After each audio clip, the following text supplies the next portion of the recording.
Praise the lord. Hallelujah hallelujah. సంఘ కాపరి ముద్దుల మనవరాలు, సంఘంలో అందరికంటే చిన్న బిడ్డ అక్షితను బట్టి దేవాది దేవునికి వందనాలు చెల్లించుకుంటున్నాము. అక్షితని దేవాది దేవుడు కాచి కాపాడి అద్భుతమైన సమృద్ధి గల ఆశీర్వాదం ఆ బిడ్డకి ఉంచి అది చేయి పట్టి నడిపించి జీవితంలో ఒక మంచి ప్రవక్తిగా ఉంచుతాడని నమ్ముతూ ఆ బిడ్డని మనము ఆశీర్వదిద్దాం. దేవాది దేవుడు ఆశీర్వాదం, సంఘ ఆశీర్వాదం ఆ బిడ్డపై ఉంచాలి. ఆ బిడ్డని దేవాది దేవుడు దీవించి ఆశీర్వదించను గాక. ఆమేన్. ఆమేన్. దాహముతో ఉన్నానయ్యా, నా హృదయము తెరిచానయ్యా. Praise the lord. Hallelujah. Hallelujah. దాహముతో ఉన్నానయ్యా,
చాలయ్యా. దేవుని స్తోత్రం కలుగుగాక. హల్లెలూయా. థాంక్యూ.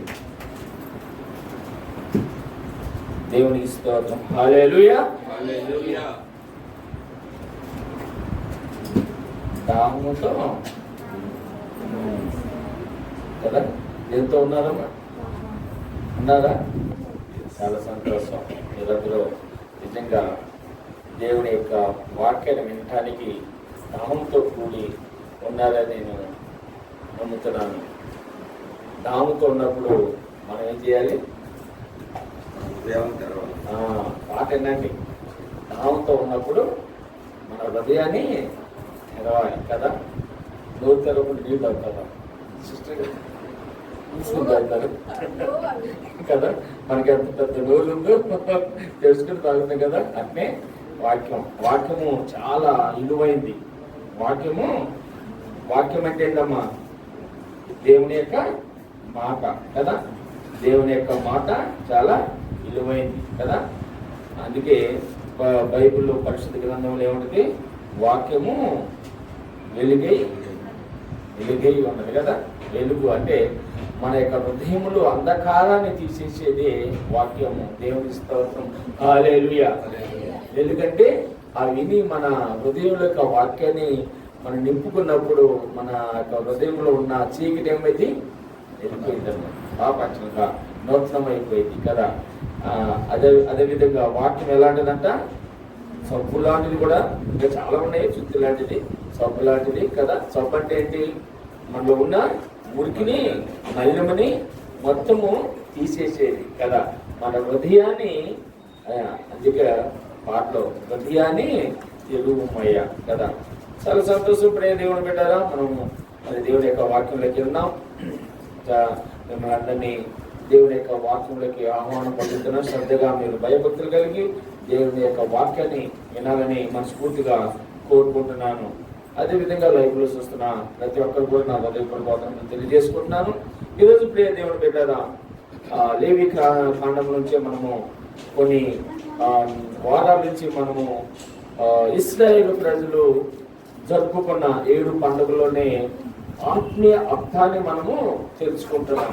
ఆత్మీయ అర్థాన్ని ఇశ్రాయేలు ఐగుప్తులోనే బానిస బ్రతుకులో ఉన్న ఇశ్రాయేల్ ప్రజలు దేవుని యొక్క కృపలో దేవుడు ఆ బానిసలో ఉన్న ఇశ్రాయేల్ ప్రజల్ని జ్ఞాపకం చేసుకొని ఐగుప్తు నుంచి కానానుకి నడిపించేటప్పుడు ఆ అరణ్యములో ఇదిగో వాళ్ళకిచ్చిన ఆజ్ఞలు, మీరు కానాను దేశానికి వెళ్ళినాక మీరు ఇంకా ఇదిగో ఏ విధంగా నాకు దగ్గర అవ్వాలి, నాకు ఇష్టమైన బిడ్డలుగా ఉండాలి అనే ఆలోచనతో దేవుడు ఇశ్రాయేలుకి 7 పండుగలని జరపమని ఇదిగో ఆజ్ఞ ద్వారా బయలుపరిచాడు. అయితే ప్రియ దేవుని బిడ్డలారా, అందులో భావాన్ని మనము 7 పండుగలు ఇదిగో జరపడం అనేది ఆత్మీయ శుద్ధిగా మనం జరపడం కానీ అది లోకానుసారమైన పండుగలు కాదది. అది ప్రతి దినము మనము ఆ పండుగలోనే పాల్పంచుకోవాలి, ఆ పండుగలోనే కదా. అందుకే మొదటి పండుగ ఏంటి? పస్కా పండుగ. అంటే అక్కడ మనం ఏం చూసాము? రక్షణ కార్యము కదా. యేసయ్య మన కొరకు బలియాగమైన ఆయన మన కొరకు తన పరిశుద్ధమైన రక్తాన్ని కాచిన వైనాన్ని మనము చూస్తున్నాం. ప్రియ దేవుని పెట్టారా. రెండవ పండుగ పులియని రొట్టెల పైన ఆయన నామములో మనం రక్షణ పొందుకున్నాక మళ్ళీ పాప జీవితం మనకు ఉండకూడదని ప్రభు దేవుడు మనకి చదివిచ్చాడు ఆ పండుగలోనే భావం అని. తర్వాత మూడవ పండుగ ప్రథమ ఫలములో. మనకి ఏదైతే దేవుడు ఇచ్చిందో అది మొదటగా దేవుడికి మనము అర్పించుకోవాలి. ప్రభువుని యేసుక్రీస్తు ఆ విధంగా ప్రథమ ఫలముగా ఆయన పునరుద్ధానుడు అయ్యారని మనము జ్ఞాపకం చేసుకున్నాము. అదే విధంగా 4వ పండుగ పెంతెకొస్తు పండుగ. పెంతెకొస్తు పండుగ అంటే అది సంఘముగా ఆదిమ సంఘము ఏర్పడిన పరిశుద్ధాత్మ పరలోకం నుంచి దిగి వచ్చిన దినమని మనము జ్ఞాపకం చేసుకుంటున్నాము. అదే విధంగా 5వ పండుగ సుంగధ్వని పండగ, బోర్లతోని పండగ. యేసుక్రీస్తు ఈ లోకానికి వచ్చేటప్పుడు ఇదిగో ఆయన మనకి ఏదైతే ఆయన 7 బోర్లు ఊదినప్పుడు కడమ బోరకి ఈ లోకము సమాప్తి అయిపోయిందని దేవుడి యొక్క వాక్యంలో చదివించినట్లుగా ఆ శృంగధ్వని పండుగలో, బోరధ్వని పండుగలో ఈ దేవుడి యొక్క స్వరం విన్నప్పుడు మనం సిద్ధపడాలని మనము ఆత్మీయంగా మనం నేర్చుకున్నాము. 5వ పండుగ ప్రాయశ్చిత్త పండుగ. ఈ పండుగని మనము గత 3 వారాల నుంచి ధ్యానం చేస్తున్నాం. 3 వారాల నుంచి ధ్యానం చేస్తున్నాం. పోయిన వారము మనం ధ్యానం చేసేప్పుడు దేవుని బిడ్డలారా, పోయిన గత వారము అంతిమ బలి క్రీస్తు అని మనము జ్ఞాపకం చేసుకున్నాం. ఆయన అంతిమ బలి అంటే ఆయన ఇంకెవరు మన కొరకు బలియాగము కాలేదు అని గత వారం ఆయన బలి అవటం వల్ల మనకేమైంది, మనకి ఈ యొక్క ధన్యత దొరికింది. దేవుని సరాసరిగా దేవుని దర్శనం ద్వారా మనము స్థుతించుకునే భాగ్యము మనకి దేవుని సన్నిధిలో దొరికిందని మనము జ్ఞాపకం చేసుకున్నాం. అప్పుడు ప్రధాన యాజకుడు అప్పుడే గర్భగుడిలోకి అంటే అతి పరిశుద్ధ సన్నిధిలో ఉండాలి. కానీ ఈరోజు మనమందరము అతి పరిశుద్ధ సన్నిధిలో దేవునితో ముఖాముఖిగా మనము దేవుని చూస్తున్నాము. దేవుని స్తోత్రం, హల్లెలూయా. ఇది వెనక చాలా మంది ఇంకా గర్భగుడిలోకి చాలా మంది ప్రవేశించనివ్వట్లేదు. కానీ ఆ యేసుక్రీస్తు ఆ రోజు అంతిమ బలి ప్రభు అయిన యేసుక్రీస్తు చనిపోవడం ద్వారా దేవుడికి మానవుడికి ఆ బంధము దగ్గరైందని మనము గుర్తెరిగినప్పుడు అందరం ఇప్పుడు గర్భగుడిలోకి వెళ్ళి మనము దేవుని స్థుతించుకునే వారంగా ఉన్నామని మనము జ్ఞాపకం చేసుకుంటున్నాం. ఈరోజు ప్రియ దేవుని బిడ్డలారా, అందులోనే భాగంగా మరొక ఆలోచన, ఈ వాక్యంలో మరొక ఆలోచన ఈరోజు జ్ఞాపకం చేస్తాను. లేవికాండము 23వ అధ్యాయము ఒకసారి 26 నుంచి మనం జ్ఞాపకం చేసుకుంటున్నామా? 26 నుంచి చదవమా?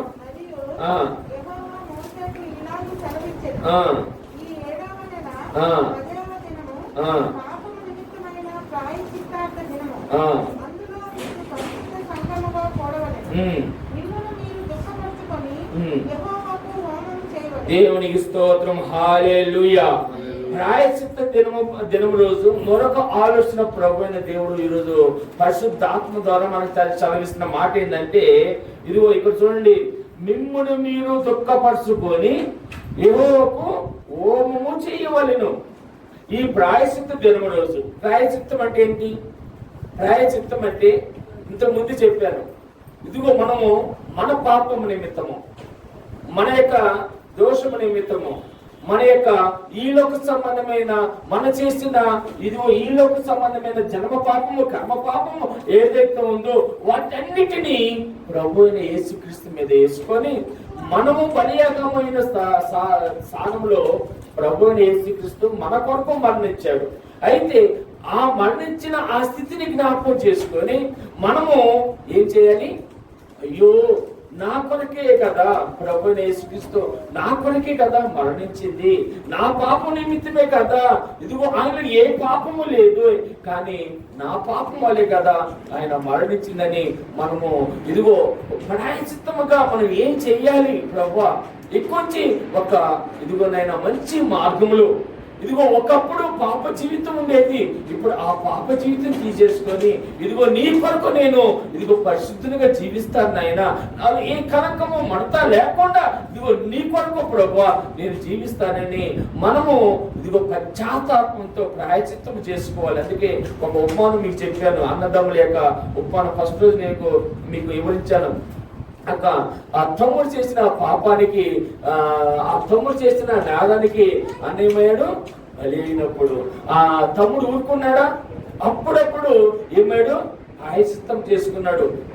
అన్నయ్య, ఇంకా నేను పాపము చేయను, ఇంకా నేను నేరము చేయను, ఇంకా నేను దొంగతనం చెయ్యను, ఇదిగో నేను పొందుకోవాల్సిన శిక్షను నువ్వు పొందుకున్నావు కదా అన్నయ్య, నీలో ఏ పాపం లేకుండా నువ్వు ఇదిగో ఏ నేరం చేయకుండా నువ్వు ఇదిగో ఉరి స్తంభానికి ఇదిగో నువ్వు బలియాగం అయిపోయావు కదా అని తమ్ముడు తెలుసుకొని ఇదిగో తనకు ప్రాయశ్చిత్తంగా నేను ఇదిగో అన్నయ్య నేను ఈ విధంగా జీవిస్తాను, నేను నా పాపను అంతటిని ఒకప్పుడు ఉన్న ఇదిగో మనము ఒకప్పుడున్న పాప జీవితంలో ఉన్న మనము, ఒకప్పుడున్న నేర జీవితమైన పూరితమైన జీవితంలో ఉన్న మనము, ఒకప్పుడు ఈ లోక సంబంధమైన మారు మనసు లేకుండా ఉన్న మనము, ప్రభు కృపను బట్టి పరిశుద్ధమైన రక్తము ప్రభు వల్ల ఇదిగో పొందుకున్న మనము ఆయన మార్గంలోకి మనము ఇదిగో నడిచే వాళ్ళుగా ఉండటమే ప్రాయచిత్తము. ఇక్కడి నుంచి ఒక ఆలోచన, ఆ దినం రోజు ఏం చేయమన్నాడంటే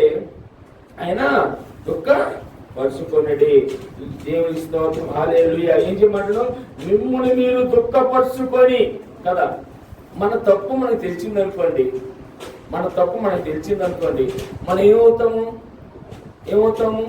దుఃఖపడతాం. మన తప్పు, ఆ తప్పుకి రివర్స్ గా మనం ఏం చేస్తామంటే, అయ్యో నేను ఈ తప్పు చేయలేకుండా ఉండాల్సిందే, ఈ తప్పు చేయకుండా ఉంటే బాగుండేది, ఇదిగో దేవుడికి వ్యతిరేకంగా జీవించుకుని ఉంటే బాగుండేది, దేవుడి ఇతను పాపం చేయకుండా బాగుండేది అని మనం ఏం చేస్తాము?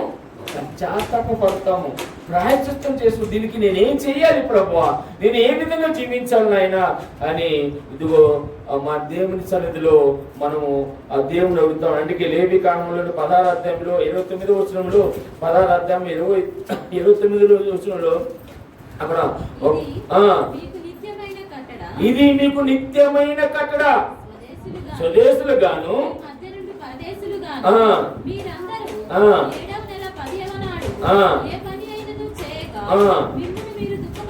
మిమ్ముని మీరు దుఃఖపరచుకొనుడి.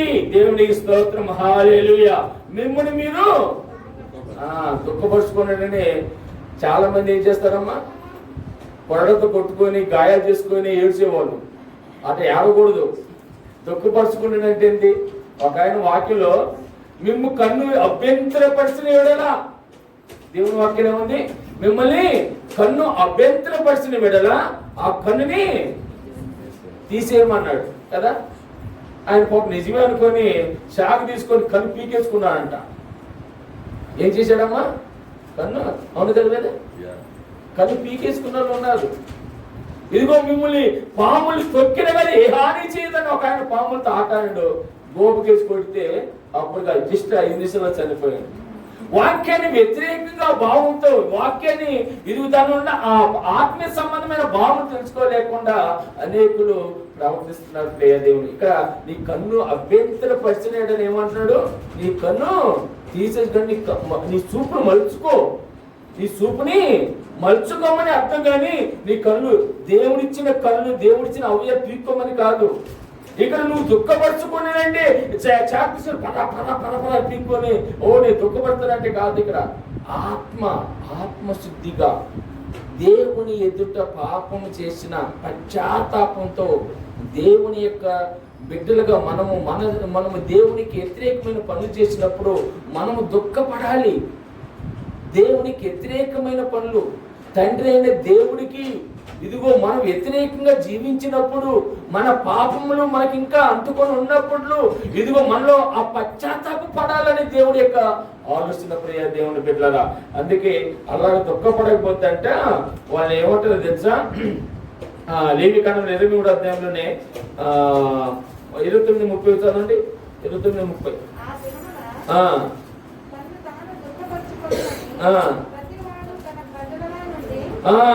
ప్రతివాడు ఎవడంట ఆద్యమున తాను దుఃఖపరుచుకున్న ప్రతివాడు తన ప్రజల నుండి కొట్టివేయబడును. దేవునికి స్తోత్రం, హల్లెలూయా. అంటే నీలో పరివర్తన చెందకపోతే, మాన మనసుకి ఇదిగో నీ యొక్క హృదయం మాన మనసు పొందుకోకపోతే వాళ్ళు ఏం చేస్తారంటే దేవుడు తన ప్రజల నుండి ఏం చేస్తాడంట? కొట్టివేయబడతాడు. ప్రియ దేవుని బిడ్డలారా. దేవుడు ఎంతో ప్రేమమయుడు. ఆ ప్రేమ పొందుకున్న మనము ఇదిగో మళ్ళీ ఆయన ప్రేమిస్తున్నాడు కదా, నిన్ను ఏ చేసినా ఊరుకుంటారులే అనుకుంటే మాత్రము అది వ్యర్థము. ఆ ప్రేమమయుడు ఏమంటాడు? నేను రోషమగల దేవుణ్ణి, నేను రోషమగల దేవుని ఇక్కడ చదివిస్తున్నాడు. ఇదిగో నువ్వు దుఃఖపరుచుకున్న ప్రతి వాడు తన ప్రజల నుండి కొట్టివేయబడును. దేవునికి స్తోత్రం, హల్లెలూయా. కొట్టివేయబడతాడు దేవుడు. పశ్చాత్తాపడాలి. నువ్వు దేవుడికి వ్యతిరేక పనులు చేసినందువల్ల, దేవుళ్ళు వ్యతిరేకంగా జీవించినందువల్ల, నీ పాపము ఇదిగో దేవుడు నీ పాపం అంతటి మోసినందువల్ల ఇదిగో నువ్వు ప్రాయశ్చిత్తపడాలి. నా కొరకే కదా యేసయ్య ఆ కలవరి అన్ని శ్రమలు పొందుకున్నాడు. నా కొరకే కదా ఇదిగో చేతులతో చేసిన పాపానికి ఆయన చేతులకి మేకులు గుచ్చబడ్డాయి. ఇదిగో నాకు చెడు తలంపుల వల్ల, చెడు క్రియల వల్ల ఆయన తలకి ముళ్ళ కిరీటము గుచ్చబడింది. ఇదిగో పక్కన చేసిన బల్లానికి, పాపానికి పక్కన బలిపు పోటు పొడిచారే. అయ్యో పొడుచుకున్నాడే. ఇదిగో నా చెడు నడకల వల్ల ఆయన కాలికి మేకులు ఉందా నీకు ఆ హృదయ సమర్పణ? ప్రియ దేవుని బిడ్డరా, దేవుడు ఆ హృదయ దుఃఖపడకపోతే, నువ్వు పశ్చాత్తాప పడకపోతే, ప్రాయశ్చిత్తము చేసుకోకపోతే ఇదిగో ఆ పరిశుద్ధమైన ప్రజల నుండి నువ్వు కొట్టివేయబడతావు. ప్రియ దేవుని బిడ్డది భయంకరమైన నరకము, భయంకరమైన వేదన ప్రజల నుంచి ఇదిగో నిన్ను తీసేస్తే నీకు వేదన తప్ప నీకు సంతోషం ఉండదని దేవుడు చలవిస్తున్నాడు. ఈ రోజు ఒక ఆలోచన చేయండి. దేవుని బిడ్డగా ఉన్న మనము ఇదిగో దావీదు తప్పు చేశాడు, తప్పు చేయని కూడా తప్పు చేశాడు. తన తప్పు అని తెలుసుకున్నాడు. 51 దావీదు కీర్తనలో 51 దావీదు కీర్తన 51 దావీదు కీర్తన తీయండి. 51 దావీదు కీర్తన త్వరగా 1 అధ్యాయం చదవమ్మా. దేవా ఆ పైన ఏముంటుందమ్మా? హెడ్లైన్ ఏముంటుందమ్మా? బెత్షెబా వద్ద వెళ్ళిన తర్వాత ఇదిగో నాతాను ప్రవక్త ద్వారా నాతాను తెలియజేసిన హెచ్చరిక వల్ల తన తప్పును తెలుసుకున్నాడు దావీదు. అయ్యో, బెత్షెబా వద్ద వెళ్ళిన తర్వాత నేను అదిగో ఒక పాపం చేశానే, నా దేవుడికి వ్యతిరేకమైన పని చేశానే, నేను నా దేవుడికి ఆశకరమైన జీవితం జీవించానే నేను అని ఆలోచన కలిగాడు దావీదు. ప్రియ దేవుని బిడ్డలారా, అందుకే తాను తెలుసుకున్నాడు, పశ్చాత్తాపడుతున్నాడు. ఏమని తప్పడుతున్నాడు? దేవా నీ కృప చొప్పున నన్ను కరుణింపు. పాపము, దేవుడికి వ్యతిరేకమైన పాపము చేసినప్పుడు, దేవుడికి వ్యతిరేకంగా నువ్వు విధేయత చూపించకుండా వ్యతిరేకంగా జీవించినప్పుడు, దేవుడు లేకుండా ఈ లోకానుసారంగా నువ్వు జీవిస్తున్నప్పుడు, ప్రియ దేవుని బిడ్డలారా తెలుసుకో, మారు మనసు పొందుకో. దేవుని యొక్క సన్నిధిలో నిజమైన పశ్చాత్తాపడు నువ్వు. అప్పుడు ఏమంటాడు తెలుసా? నీ వాచ్యల బహుళం చొప్పున నా అతిక్రమములను తుడిసివేయము. దేవునికి స్తోత్రము.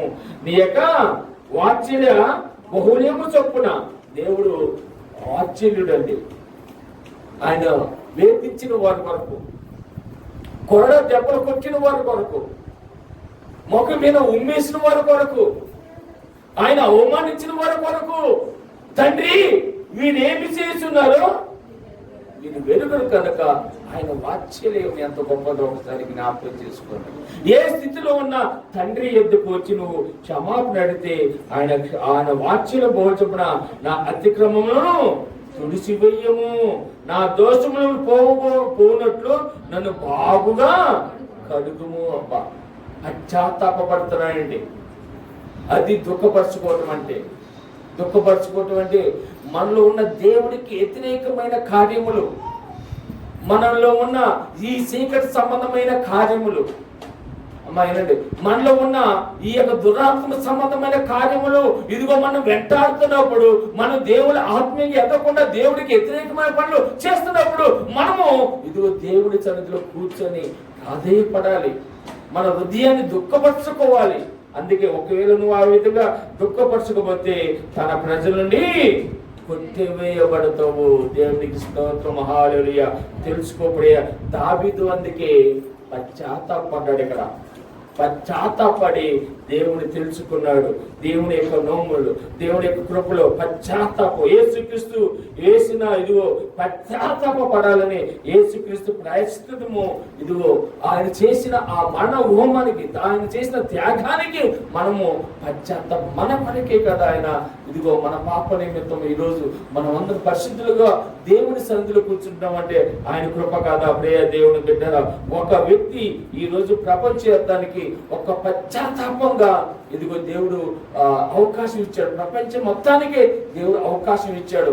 ఎవరైతే మారు మనసు పొందుకొని పశ్చాత్తాపడి దేవుని వైపు తిరుగుతారో వాళ్ళు దేవుని బిడ్డలుగా దేవుడు అవకాశం ఇస్తున్నాడు. మళ్ళీ ఒకసారి ఆలోచించుకోండి. అందుకే లోక సువార్తలో ఒక మంచి చక్కటి మాట్లాడాడు ప్రభువైన దేవుడు 24వ అధ్యాయము 47వ వచనంలో, యెరూషలేము మొదలుకొని సమస్త జనములలో ఆయన పేరుట మారు మనసును పాప క్షమాపణయు ప్రకటింపబడినయో అని రాయబడి ఉన్నది. దేవునికి స్తోత్రం. ఏమైనా యెరూషలేము మొదలుకొని సమస్త ఈ భూ ప్రపంచం మొత్తము ఇదిగో మారు మనసు పొందుకోవాలని యేసుక్రీస్తు అందుకే కింద అదే లోకసువార్త 16వ అధ్యాయంలో అక్కడ ఒక వ్యక్తి పశ్చాత్తాపడతాడు. అది చాలా మంది పశ్చాత్తాపడతామంటే మన తప్పుని మనం తెలుసుకొని మొదటి తప్పులోనే మనం గ్రహించినట్లయితే దేవుడు దావీదుని క్షమించినట్లుగా క్షమిస్తాడు. దావీదుని ఏం చేసిన తర్వాత క్షమించాడు. దావీదుని క్షమించాడు కదా. దావీదుని క్షమించిన దేవుడు గొప్ప దేవుడు. మనం చేసిన పాపము కూడా క్షమిస్తాడు, తప్పు కూడా క్షమిస్తాడు. ఆయన పేరే క్షమాపణ కరుడు. క్షమించే దేవుడు మన దేవుడు. మనకి ఆయనలో క్షమాపణ దొరుకుతుంది కనుక మనం ఆయన నామములు మనం క్షమాపణ అయితే మనం క్షమించే దేవుడు. అయితే ఇక్కడ మనము అన్ని అయిపోయినాక కదా మనము గుంతుంది మూడి ఉంది తెలుసుకొని ఆ గుంతం పడకముందే ఆ మూడులో పడకముందే మనం జాగ్రత్త తీసుకోవాలి. మూడులో పడ్డాక నాకు బురద అంటకూడదంటే వీళ్ళు పడిద్దా? వీళ్ళు పడ మూడులో పడ్డాక బురదే అంటుకుంటది. ఆ మూడు కంపెనీకి ఉంటది. దానికి ముందే నువ్వు తెలుసుకోవాలి నీ జీవితం. నా జీవితం పాడైపోతుంది, మురుగుంపులో ఇదిగో పడపోతుందని నీ జీవితము తెలుసుకున్నప్పుడు దేవుడు సహాయం చేస్తాడు. దావీదు అదే చేశాడు. అయ్యో నీ పాపంలో పడిపోయాను ఇంకా నాకు క్షమించు. కానీ దాన్ని తెలుసుకోకుండా ఏం కాదులే చివరి దాకా పోయి మూడులో పడ్డంత వరకు నువ్వు ఉంటే ఇంకా దేవుడు ఎవరేం చేయలేడు, దేవుడు కూడా కాపాడలేడు కదా. అదే చేశాడు దేవుడు. ఆ ధనికుడు, ఆ పేదలాజుడు ధనికుడు విషయంలో. ధనవంతుడు ఈ లోకంలో ఉన్నప్పుడు దేవుడు తెలుసుకోలేకపోయాడు. మూడు గుంపులో పడ్డాక మూడులో పడ్డాక ప్రభువా తండ్రి అయిన అబ్రహామా అయ్యా నా యందు కనికరించు. అప్పటికి అయిపోయింది తన జీవితం. అప్పటికే మూడులో పడిపోయాడు, అగ్నిగుండంలో పడిపోయాడు, నాశనం అయిపోయాడు. ఇంకా అబ్రహాం ఏమన్నాడు చూడండి, చూడమ్మా ఏమన్నాడు?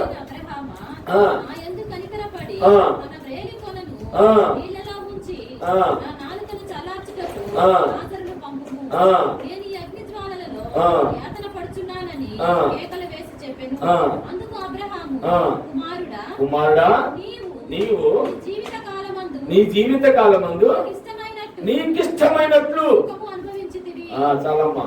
అప్పుడే ఆ తండ్రి అయిన అబ్రహాము ఏమంటున్నాడు చూడండి, కుమారుడా నీ జీవితము నీకిష్టమైనట్టు. నా జీవితం నా ఇష్టం అండి. ఏమంటారు చాలా మంది, నా జీవితము నా ఇష్టము కదా. ఎంత అంటే మూర్ఖంగా మాట్లాడతారంటే చాలా మంది. అసలు మైండ్ ఎక్కడ ఉంటుందో వాళ్ళకి యొక్క తెలివి, వాళ్ళకి ఆలోచన ఏముంటుందో అర్థం కాదు. కానీ ఇష్టకరమైన ఆలోచనతో మాట్లాడుతూ ఉంటాడు.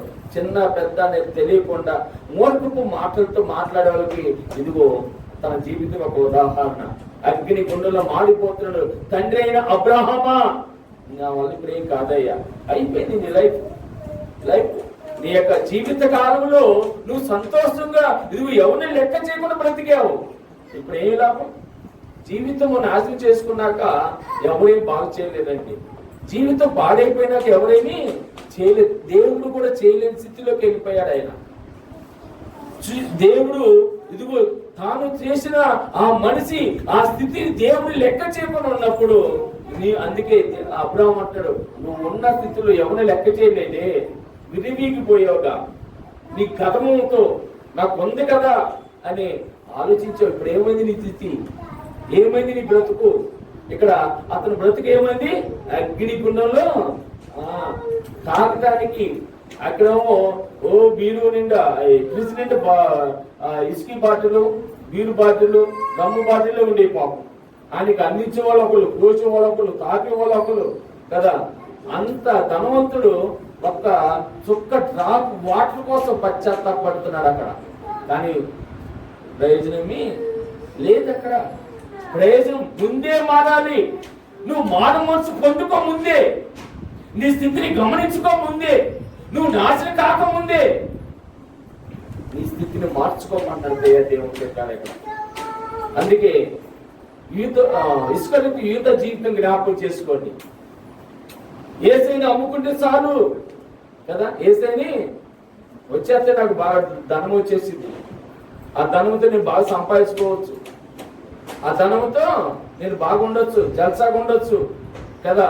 మంచి నాకు ఆ రోమ ప్రభుత్వం మంచి ఉన్నత స్థానం ఇస్తారేమో ఏసైని అప్పచెప్తే అనుకున్నాడు. అనుకుని ఏం చేశాడు? ఏమైనా బాగుపడ్డాడు ఆ డబ్బుతో? ఏం సుఖించాడు ఆ డబ్బుతో? ఏమయ్యాడమ్మా? ఆ డబ్బుని తీసుకెళ్లి వాళ్ళకి ఇచ్చి ఊరేసుకొని సచ్చాడు. అయ్యో నిరపరాధిని అప్పచెప్పితేనే, నేను ఏ పాపం లేని యేసుక్రీస్తుని అయ్యో అప్పచెప్పిన పాపం చేస్తేనే ఘోరమైన స్థితిలో పడిపోదు. ప్రియ దేవుని సంగమా, క్రైస్తవులుగా మనం ఎప్పటికప్పుడు ఒక నూతనోత్సవంలోకి మనము మన జీవితాన్ని సరిదిద్దుకోవాలి. ఒక చిన్న మల్యం అంటుకున్నప్పుడే మనం దేవుళ్ళు ఇదిగో కడుక్కోవాలి. ఆయన రక్తంలో మనం మన పాపాన్ని కడుక్కున్నట్లయితే ఇదిగో ఆయన యొక్క దేవుడి యొక్క కృపలో మన జ్ఞాపకం చేసుకుని ఆయన క్షమిస్తారు దేవుని దీనికి. అందుకే మొదటిగా మనం ఏం చేయాలంటే మనసును దుఃఖ పెట్టుకోవాలి. మొదటి ఆలోచన ఏంటంటే ఈరోజు పశ్చాత్తాప దినము, ఆ పండుగలో వాళ్ళు చేసే పని మనసును అంటే తను చేసిన పాపాన్ని ఇదిగో ప్రభు ఎదుటికి పెట్టేసి దేవుని క్షమించమని అడుగుతున్నారు. మనసును దుఃఖపరచుకోవాలి ఎప్పటికెప్పుడు కదా. మనం క్రైస్తవుని దేవుని రక్తంలో కడగబడిన వాడు, ప్రత్యేకించబడిన వారు. ఎందుకంటే ఈ లోకం వల్ల మనకు అంటుకోకూడదు. అంటుకుంటే వెంటనే యేసుక్రీస్తు రక్తంలో కడగబడాలి మనం. ఆయన ఏదైనా ఒక పొరపాటు, ఈ లోక సంబంధమైన పొరపాటు చేసినప్పుడు దేవుని నామంలో మనము పశ్చాత్తాపడినట్టయితే మనకి దేవుడు సహాయం చేస్తాడు. అందుకే దుఃఖపరుచుకున్నటువంటి తాను నిరూపించుకోవటం, నేను పరిశుద్ధిగా ఉంటాను అని మనం నిరూపించుకోవటం. ఇంకొక ఆలోచన చేస్తాను ఈ పండుగలో భావాన్ని. ఇంకొక ఆలోచన ఏంటంటే ఆత్మ సంబంధమైన స్వస్థత. ఆత్మ సంబంధమైన స్వస్థత అంటే ఏంటి? బాగుపడటం కదా. శరీర సంబంధమైన స్వస్థతలు మనకు కావాలి. బీపీ పెరిగినప్పుడు ప్రభుని అడుగుతాము, షుగర్ పెరిగినప్పుడు అడుగుతాము కదా. పాపం మన శరీరంలో ఏ భాగము పనిచేయకపోయినా ప్రభువును స్వస్థపరచాలంటే దేవుడు స్వస్థపడతాడు. డెఫినెట్ గా యేసయ్య ఆయన కనికరి గల దేవుడు. ఆయన ఎదుట ఒక్క చుక్క కన్నీటి పొట్టు మనము రాలితే ఆయన తట్టుకోలేడు. అంత కృపగల దేవుడు మన దేవుడు. అందుకే ఆయన ఎవరైనా ముక్కు మాకు తెలియని వాళ్ళు కూడా ప్రభువా నన్ను స్వస్థపరచమంటే స్వస్థపరిచాడు. యెరూషలేములో ఆయన దాని కూడా వెళ్తుంటే కృష్ణుడికి ప్రభువా నన్ను స్వస్థపరచమంటే స్వస్థపరిచాడు కదా. ఆయన ఎంత మహోన్నతమైన దేవుడు ఒకసారి ఆలోచన చేయండి ప్రియ దేవుని బిడ్డలారా. అయితే ఈ లోక సంబంధమైన రోగంతో పాటు ఆత్మ సంబంధమైన రోగములు కూడా ఉన్నాయి మనకి. లేవండి, ఆత్మీయ సంబంధమైన రోగములు.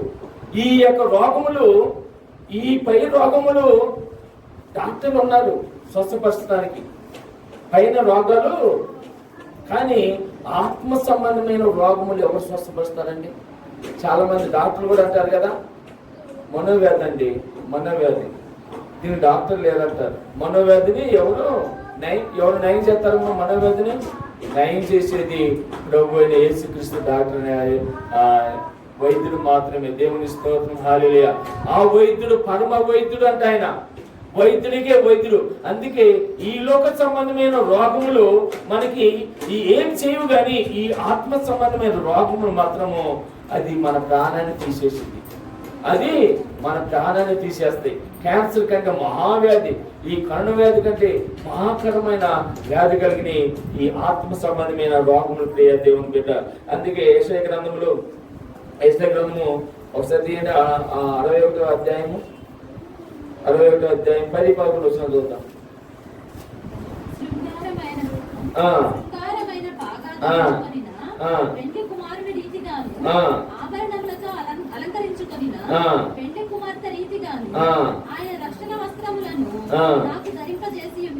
చాలా మంది దేవుని స్తోత్రం, హల్లెలూయా. ఆయన రక్షణ వస్త్రం నాకు ధరింప చేసి ఉన్నాడు, నీతిని అను పైపట్టు నాకు ధరింప చేసి ఉన్నాడు.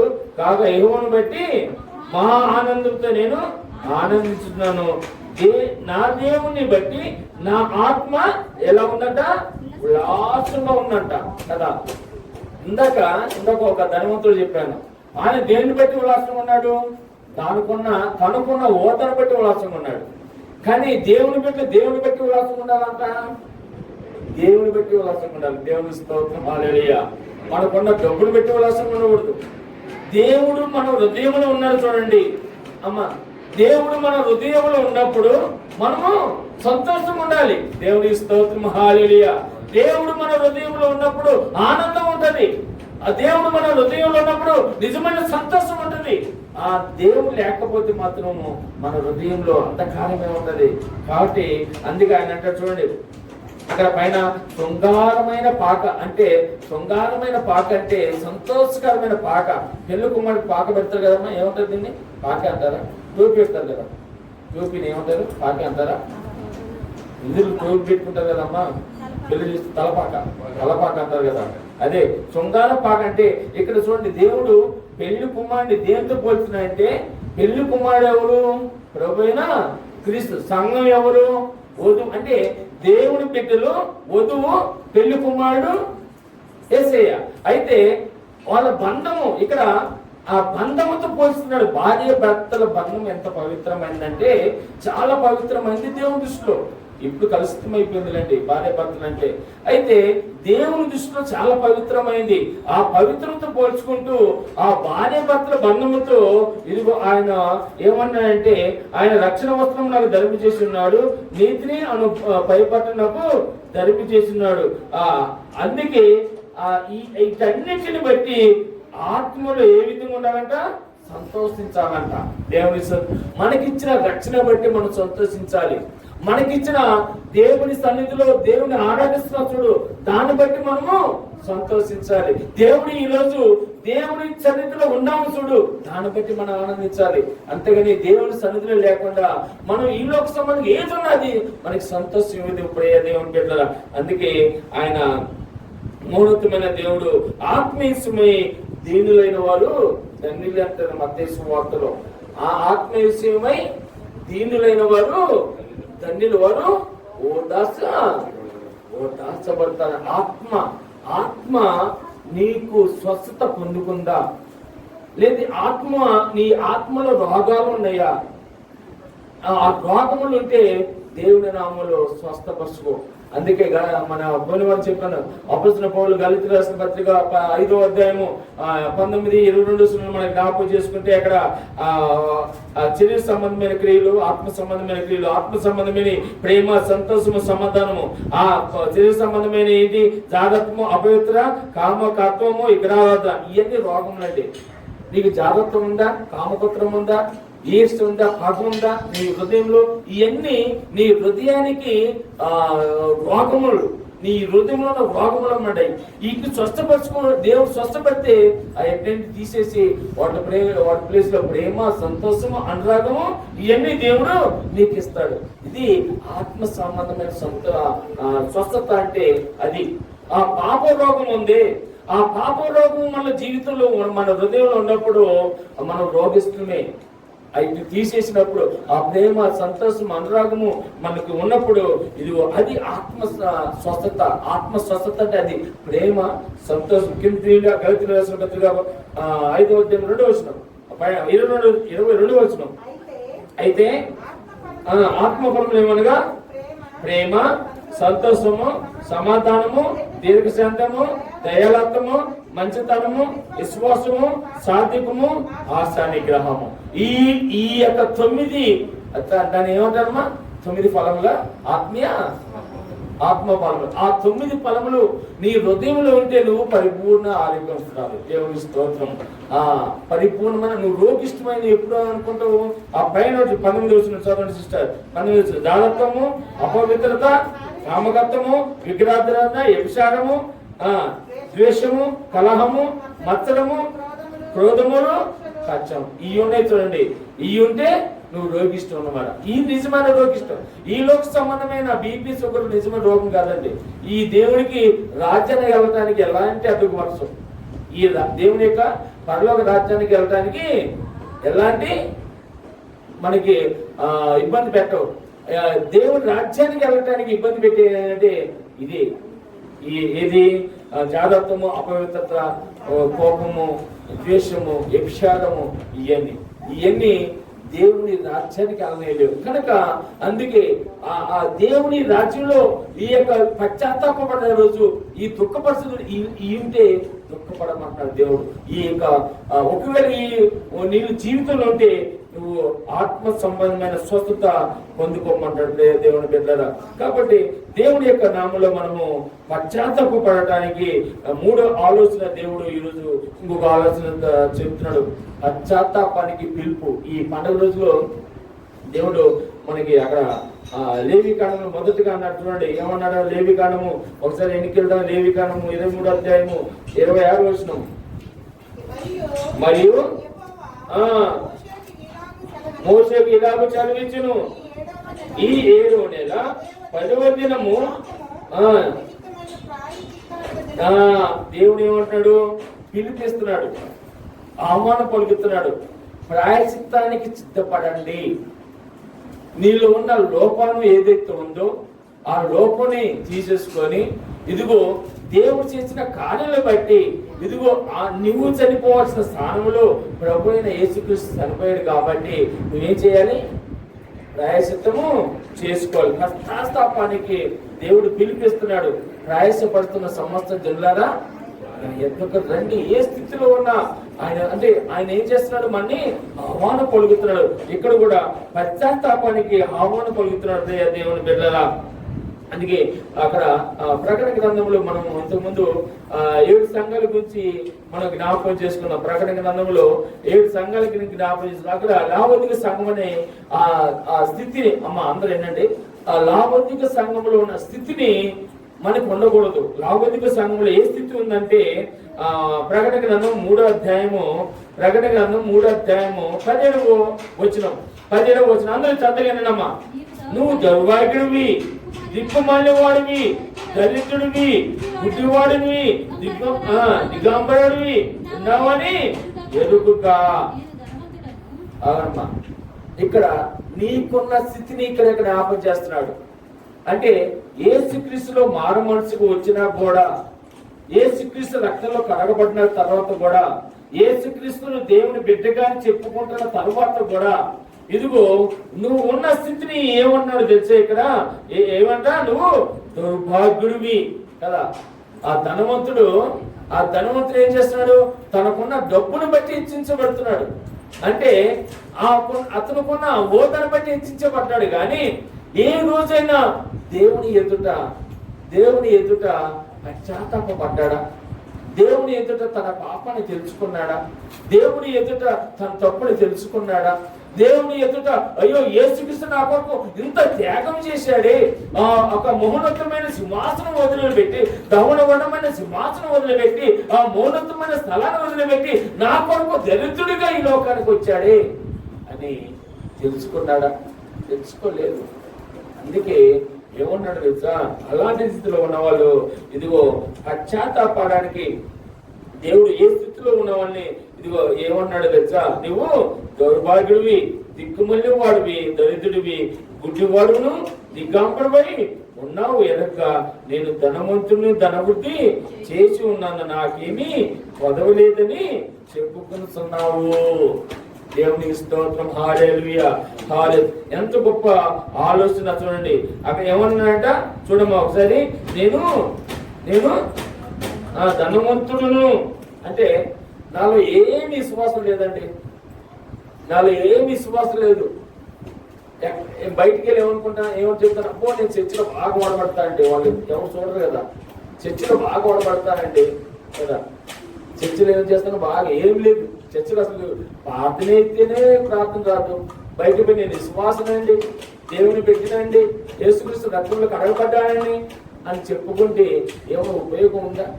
మారు మనసు తగిన జీవితం లేకుండా ఇక్కడ అదే అంటున్నాడు. ఇదిగో నువ్వు గుడ్డివాడివి అంటే ఏంటి, నువ్వు దౌర్భాగ్యుడివి అంటే ఏంటి, నువ్వు అసలు నీలో ఏ యొక్క క్వాలిటీస్ లేదు, నువ్వు పరిశుద్ధులైన క్వాలిటీస్ లేదు నీ జీవితంలో.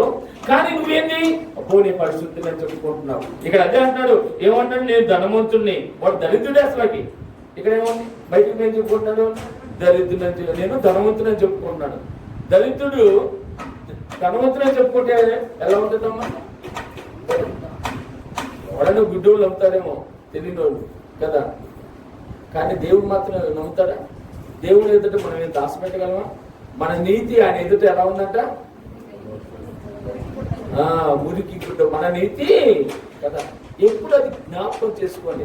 నేను ఏ పార్టీ వాడిని ప్రభు అంటాడు దావీదు. నేను ఏ పార్టీ వాడిని ఆయన దావీదు తనకున్న విశ్వాసాన్ని బట్టి తన విశ్వాసంలో బలంగా ఉన్నప్పటికీ ఇదిగో నేను దరిద్రుని ప్రభువా, నేను దుమ్ము లాంటి వాడిని అంటే తన తగ్గిన జీవితము. తన మనకి ఏం లేకపోయినా కానీ ఏమంటామా కదా, నక్క పులి చాలా పెట్టుకుంటే పులి పెద్దనక్క కదా. పరిశుద్ధుడిగా ఉండి నేను పరిశుద్ధుని అని చెప్పుకుంటే అది ఇక్కడ వాడు దరిద్రుడిగా ఉండి ఏమి చెప్పుకున్నాడా, నేను ధనవంతుణ్ణి, నాకు బాగా డబ్బు ఉంది, నాకు బాగా సంపద ఉంది కదా అని చెప్పుకుంటే ఏమైనా ఉపయోగం ఉందా? అందుకే దేవుడి దృష్టిలో మనము ఏది దాచలేము. కనుక ఆయన దిగంబరుడై ఉన్నవని ఎలుగుని ధనవంతుని చేసుకుని నాకేమీ కొదవలేదని చెప్పుకున్నానంట. అన్ని బొక్కలే, వెనకాలన్నీ బొక్కలే, అన్ని బొక్కలే ఉన్నవి, నాకేమి లేవు, అన్ని సూపర్ కదా, అన్ని సూపర్. అంటే మనిషి స్థితి ఏ విధంగా ఉంటుందో చూడండి. అందుకే నువ్వు ధనవృద్ధి చేసుకున్నట్లు అగ్నిలో పుటమేయబడిన బంగారంను నీ దిశ మీద చిగ్గు కనబడినట్లు దరిగిసుకుడు తెల్లని వస్తువు నీకు దృష్టికను నీ కనులకు కాటుకును నా ఎద్దు కొనుమని నీకు బుద్ధి చెప్పుచున్నాను. రా నా ఎద్దు కొను అంటే నీకు ఏమి లేవు, నేను ఇస్తారా నా సన్నిధికి రా, నీకు నువ్వు పశ్చాత్తాపడు, నీ యొక్క స్థితిని నిజమైన స్థితిని నా ఎదుటి పెట్టు, నేను ఇస్తాను. నువ్వు మనుషులు మోసం చేసినట్టు నా మోసం చేయలు. దావీదేమంటాడు, ప్రభా అగాధంకి వెళ్ళినా ఎక్కడికి వెళ్ళినా ఆయనకి కంటికి మరుగైంది ఏది లేదు, ఆయన కంటికి మరుగైంది ఏది లేదు. అందుకే మనం చేసే ప్రతి పని యేసయ్య చూస్తున్నాడని ఎదిగి మనం చెయ్యాలి. యేసయ్య చూస్తున్నాడు. అసలు యేసయ్య మన పక్కనే ఉంటాడండి. యేసయ్య ఏం చేస్తాడు, మన పక్కనే ఉంటాడు, కానీ మనం అది గుర్తెరగలేము. కనుక మనము ఆ పశ్చాత్తాప ఆ దినానికి మనకు దేవుడు పిలిపిస్తున్నాడు, రా నా దగ్గర రా, నీ స్థితి నా దగ్గర పెట్టు, నేను పరిశుద్ధంగా మార్చేస్తాను. దేవుని స్తోత్రం. హల్లెలూయా, హల్లెలూయా. అందుకే మార్కు సువార్తలో ఒక మంచి మాట, మార్కు సువార్తలో మనం చూస్తే మార్కు సువార్త 4:19 4 తొందరగా అమ్మ, సమయం వస్తుంది, తొందరగా ఫాస్ట్ గా తీయాలి. 4:19 4:19 మార్కు 4:19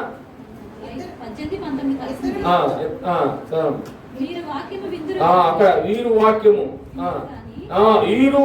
ఇందులో గాని ఏమంటారు అమ్మా, జాగ్రత్త, వీరు వాక్యము వింటారు. వాక్యం మంచిగా కదా.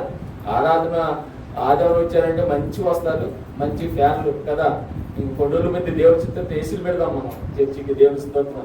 చల్లగా ఎండాకాలం కూడా చల్లగా ఉంది, ఏసీ పెడతాం. దేవుడు తప్పకుండా మన సంఘానికి ఏసీలు దయచేస్తారు. దేవుడి స్తోత్రం. హల్లెలూయా. అదే ప్రశాంతంగా దేవుని వాక్యం వినాలి. ఏమంటారు, ఈ వాక్యం ఇందులో కానీ హైవిక విచారమును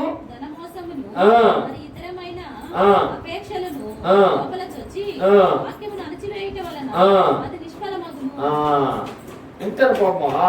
నేను మొన్న ఒక ఆయన ఒక మీటింగ్కి వెళ్ళా. ఒక మీటింగ్ వెళ్తే ఆయన అప్పో అసలు ఏమింటానంటే వాక్యము ఆయన నోటి నుంచి మాట రాకముందే ఏమంటాడు అంటే ఆయన నోట్లో అసలు ఆ దైవజనం నుంచి మాట రాకముందు ఎన్నట్టుగా తలక ఊపుతున్నాడు. నేను వెనకాల కూర్చున్నా ఆ తలక తీసి ఎక్కడ ఊరిపోయి దోపుకున్నాడు. మాటకి ఇట్లా ఇట్లా ఇట్లా ఇట్లా ఇట్లా ఇట్లా అంటాడు. ఇనేది చక్కగా శబ్దం పెట్టి ఇటు సాగుగా కదా. అంటే చాలా మంది విన్నట్టుగా ఉంటారు కానీ వాళ్ళ హృదయంలో అయితే పనిచేది. ఇక్కడ అక్కడ కొన్ని ఇత్తనాల గురించి చెప్తారు కదా. ఆ ఇత్తనాలు వేసేవారు దాని పక్కన పడే ఇత్తనాలు. అయితే ఇక్కడ ఏ విత్తనం అంట వారు చాలా మంది ఇక్కడ ఏ విత్తనం ముళ్ళ పొదలు పడే విత్తనం గురించి చెప్తున్నమాట. వాక్యం వింటారు వాళ్ళు. అయితే ఆ ముళ్ళ పొదలు ఏం చేస్తే ధన ఆశ ఉందా? వాక్యం పనిచేయదు. ధన ఆశ ఉందా? ఈ లోక సంబంధమైన కోరికలు ఉన్నాయా? వాక్యము విన్నట్టుగానే ఉంటావు కానీ అవన్నీ ఏం చేస్తున్నాయి? ఆశలన్నీ ఏం చేస్తున్నాయి కదా. నీలో నిజమైన ఆ పశ్చాత్తాపం పడి నీలో మార్పు చెందుకుంటే, మారు మనసు నీలో ఉంటే వాక్యము పడ్డ విత్తనము నీలో ఫలింపజేయాలి. నీలో ఫలించాలి. నీలో ఏ మచ్చ ఉండదు. ఇంకా నువ్వు దేవుని పెట్టిగా మారిపోతావు. దేవునికి స్తోత్రం, హల్లెలూయా. దేవుడు అంటున్నాడు ప్రియ దేవుని బిడ్డ. అందుకే హోషేయ గ్రంథములు కూడా 10వ అధ్యాయము హోషేయ గ్రంథం 10వ అధ్యాయము 12 వచ్చి చదవమ్మా. హోషేయ గ్రంథము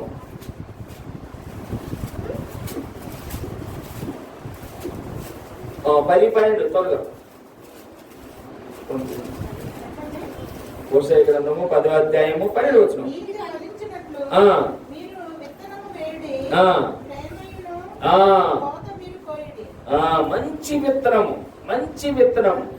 మంచి విత్తనము అంటే దేవుని యొక్క వాక్యం నీలో నాటబడితే నువ్వేం చేస్తావు తెలుసా? ప్రేమ సూచిస్తావు. దేవునికి స్తోత్రం, హల్లెలూయా. అందుకే చక్ర గ్రంథంలో కూడా ఆ మంచి వాక్యం 8వ అధ్యాయం చక్ర గ్రంథం 8వ అధ్యాయము 21-22 చక్ర గ్రంథం 8వ అధ్యాయం 22 వచనం. ఒక పట్టణము వారు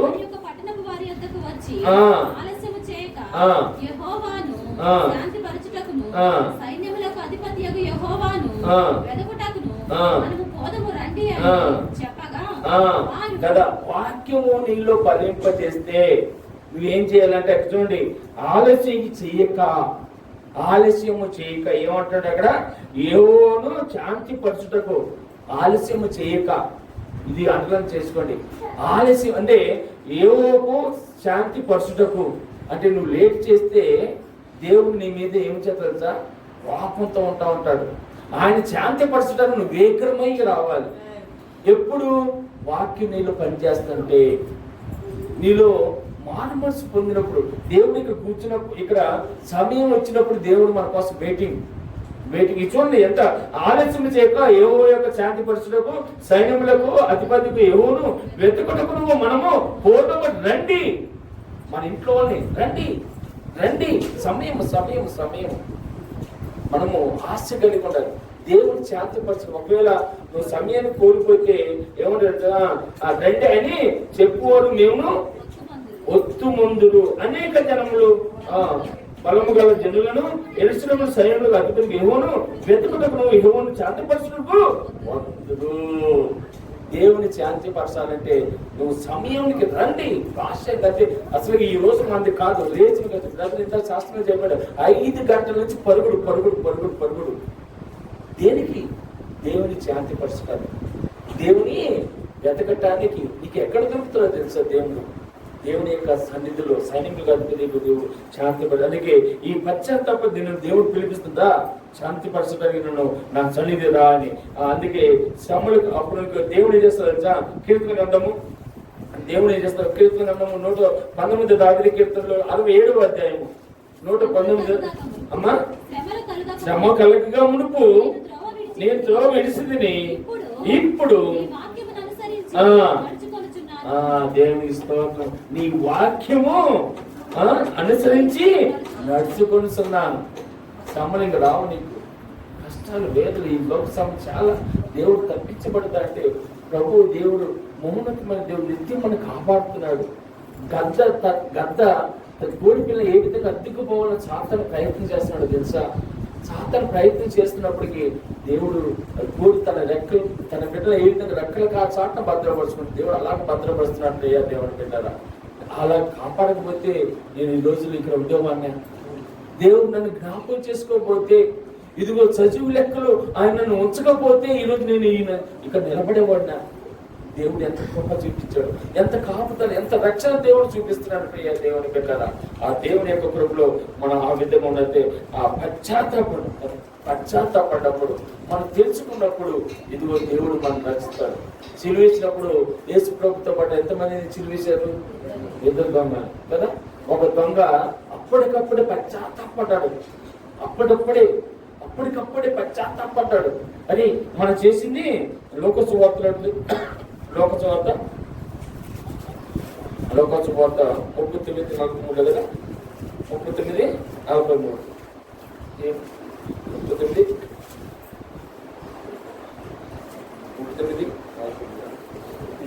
23వ అధ్యాయము 39:40 అక్కడి నుంచి ఉంటుంది. చదవద్దు, అక్కడ చాలా పెద్దలైనట్టు కదా. 23లో మీకు తెలిసింది, అక్కడ ఒక దొంగని ఏం చేస్తారమ్మా? ఇద్దరు దొంగలు. ఒక దొంగ అప్పటికప్పుడే పశ్చాత్తాపడతాడు. నేను చేసింది తప్పే ప్రభువా, నాకు ఈ శిక్ష కరెక్టే ప్రభు, నేను చేసిన నేరానికి, కానీ నువ్వు ఏ నేరము చేయలేదయ్యా, నేను ఏ పాపము లేదు అని తాను పశ్చాత్తాపడ్డాడు, వేదన పొందుకున్నాడు. పశ్చాత్తాపడ్డప్పుడు ప్రభు దేవుడు ఏమంటారు?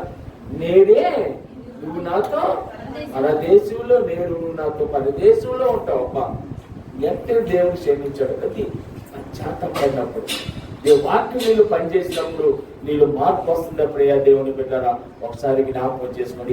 ఈ యొక్క ప్రాయశ్చిత్త దిన రోజు 3 ఆలోచన చెప్పాను. ఒకటి, మనం ఏం చేయాలంటే మనం దుఃఖపడాలంటే దేవుడికి వ్యతిరేకమైన పనులు మన జీవితంలో ఉన్నట్టయితే అది మనము దేవుని యొక్క నామములు హృదయపూర్వకంగా మనసు పొందుకొని మనము వాటిని తీసేసుకోవాలి. 2వ ఆలోచన ఏంటంటే ఆత్మ సంబంధమైన స్వస్థత మనకి కలగాలి. 3వ ఆలోచన ఏంటంటే పశ్చాత్తాపానికి దేవుడు పిలిపించినప్పుడు ఆ పిలుపుకి మనము ఇదిగో ఆ ఆహ్వానం పొందుకొని దేవుడి సన్నిధికి వచ్చేసి మనము ఆ పశ్చాత్తాపడినట్టయితే దేవుడు మనని జ్ఞాపకం చేసుకొని పరలోక రాజ్యానికి, నిత్య జీవానికి దేవుడు వారసులుగా మనం ఏర్పాటు చేసుకొని నిత్య జీవం మనకి దేవుడు దయచేస్తాడు. కనుక ప్రియ దేవుని బిడ్డగా, దేవుని యొక్క బిడ్డలుగా ఎదుగుతున్న మనము దేవునికి ఇష్టమైన బిడ్డలుగా ఎదగండి. దేవుళ్ళు నిత్య జీవం పొందుకుంటానికి మనలో ఉన్న ఆ దేవునికి వ్యతిరేకమైన కార్యములు, ఆ పాప జీవితం ఏదైనా ఉంటే పశ్చాత్తాపడదాము. ఆ దేవుళ్ళు మన హృదయంలో ఏమైనా కలకములు ఉంటే ఆ స్వస్థత పొందుకున్నాము. అదేవిధంగా దేవుడి యొక్క మాటకి పిలుపుగా మనము ఆయన ఆహ్వానం పలికినప్పుడు ఆయన సన్నిధిలో ఉండి దేవుని నామంలో మనం ఎదుగుదాం. ఆ విధంగా ఎదిగితే నిజమైన క్రైస్తవ బిడ్డలుగా, నిజమైన దేవుని బిడ్డలుగా దేవుడు మనని నిత్య జీవంలో ఉంచుతారు. ఆ విధంగా మీరందరూ నిత్య జీవం పొందుకొని నిజమైన